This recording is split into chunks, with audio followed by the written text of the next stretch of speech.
हम पढ़ेंगे आज क्लास 6 का अतीत से वर्तमान। इसमें हम चैप्टर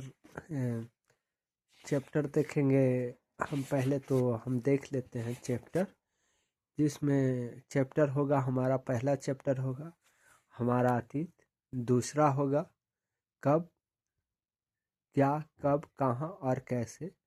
तीसरा चैप्टर हमारा होगा प्रारंभिक समाज। चौथा चैप्टर होगा प्रथम कृषक एवं पशुपालन।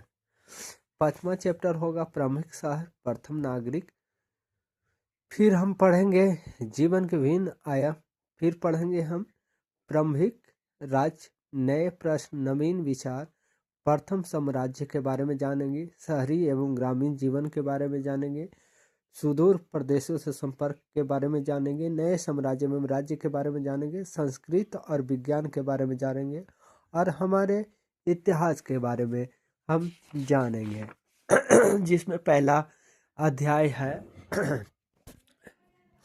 हमारा पहला अध्याय है इतिहास। इतिहास हमें अतीत की जानकारी देता है और अतीत को जानना इसलिए जरूरी है कि अतीत को जानकर ही हम वर्तमान को समझ सकते हैं और भविष्य के निर्माण के लिए सोच सकते हैं। इतिहास मानव समाज की सामूहिक स्मृति है।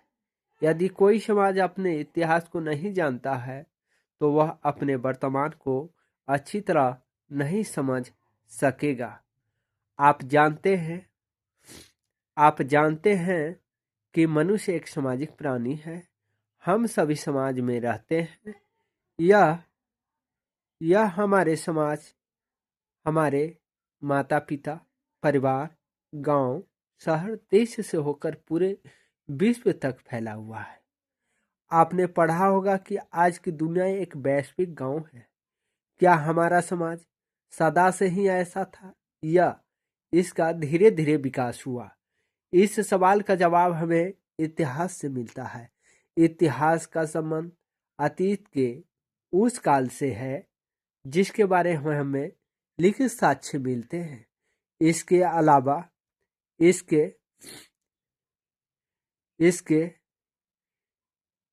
अलावा अतीत का एक काल वह भी है जिसके बारे में हमें लिखित जानकारी पुस्तक या रचनाओं में नहीं मिलती, बल्कि जमीन के नीचे दबे पुराने अवशेष, वस्तु, सिक्का और अभिलेख में मिलती है।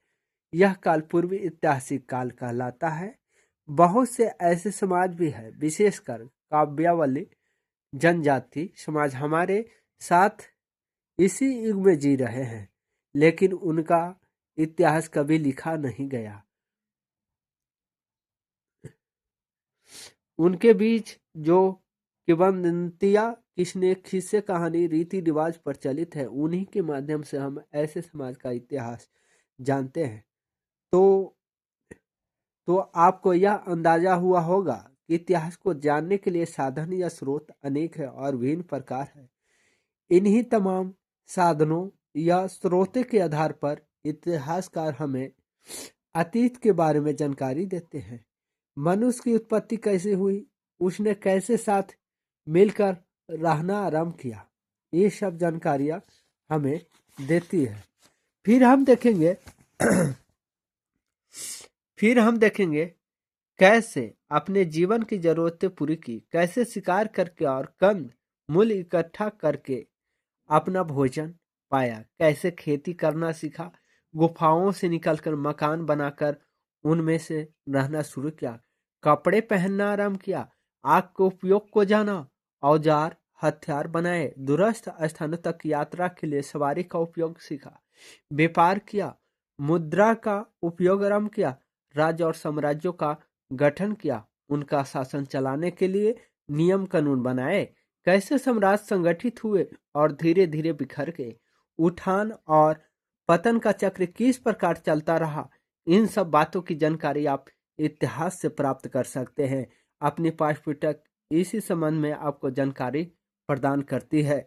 फिर हम देखेंगे कि सबसे पहले आप इतिहास की पृष्ठभूमि अर्थात उसकी बुनियादी बातों को समझेंगे। किसी भी मानव समूह या समाज का विकास एक निर्धारित स्थान पर होता है।